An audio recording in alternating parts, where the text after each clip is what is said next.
Why most people? Quit right before things start working. If you feel like quitting right now, this video is for you. Not because you are weak, not because you failed, and not because you chose the wrong path. Most people quit for a much quieter reason. They quit because nothing feels like it's working. At this stage, there is no clear progress, no obvious results, no feedback, no signal that says, yes, this is right. Everything feels slow, quiet, almost invisible. And that silence is what makes people doubt themselves. This is usually the moment when people start asking the wrong questions. They ask, why am I not seeing results? They ask, why is this taking so long? They ask, why does it feel pointless? And slowly, those questions turn into conclusions. Maybe this isn't for me. Maybe I'm behind. Maybe I made a mistake. Most people don't quit because they failed. They quit because they reached a phase they didn't expect to exist. At the beginning of anything new, motivation does most of the work. Everything feels exciting. Even small actions feel meaningful. Progress feels fast because expectations are still alive, but that phase doesn't last, and it's not supposed to. Eventually, motivation fades, not because something is wrong, but because motivation is temporary by nature, and when it disappears, something else is supposed to take its place. Understanding. This is the phase where most people get confused, because they think motivation is what makes things work. So when motivation disappears, they assume progress has stopped. But in reality, progress is only becoming less visible. Early progress is loud, later progress is quiet. Early progress feels rewarding, later progress feels neutral. And because it feels neutral, people assume it doesn't exist.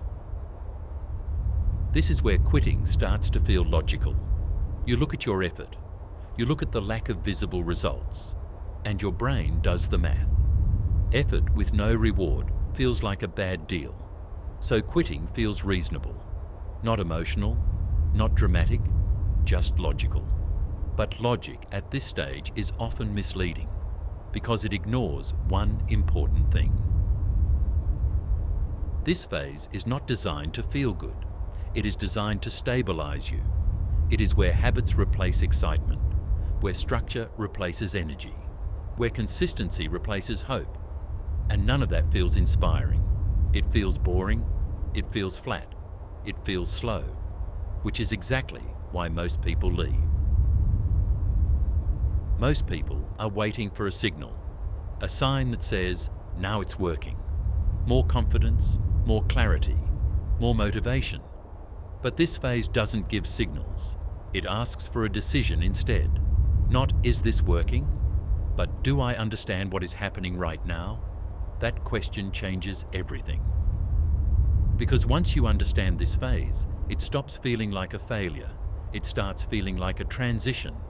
You realize that nothing broke, nothing went wrong.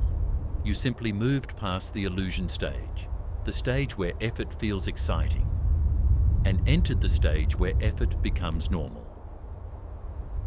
This is the point where things either end quietly or start working slowly, without excitement, without drama, without obvious rewards. Most people never see what comes next because they leave too early. Not because they couldn't do it, but because they didn't understand what they were experiencing. If you're here right now, it doesn't mean you're behind. It means you stayed long enough to reach a difficult but necessary phase. A phase that doesn't feel motivating, but builds something stronger than motivation. Stability. If you decide to continue, don't expect clarity tomorrow. Don't expect sudden confidence. Expect small understanding instead, piece by piece, quietly, without excitement. That is how real progress usually looks. This phase is uncomfortable, but it's also where most real progress begins. If this made things clearer, you're not alone, and you're probably closer than you think.